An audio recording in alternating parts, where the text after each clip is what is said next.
চলো সেই দিনের বৌভাতের মেনুটা আজকে আরেকবার তোমাদের সাথে চেখে আসি।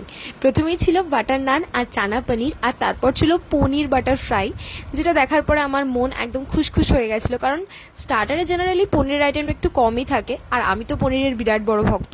কীভাবে খুশি হব না বলো তো। আর তারপরেই মেনুতে ছিল সোজা মাটন বিরিয়ানি, যেখানে একটা তুলতুলে আলু তুলতুলে মাটন দুটোই ছিল, আর সাথে ছিল চিকেন দো পেঁয়াজা, আর আমার পড়েছিল একটা লেগ। যখন আমরা খেতে বসেছিলাম তখন প্রায় সব খাবারই গরম ছিল, কারণ আমরা ফার্স্ট ব্যাচেই বসে গিয়েছিলাম, যেহেতু আমাদের ট্রেন ধরার তাড়া ছিল।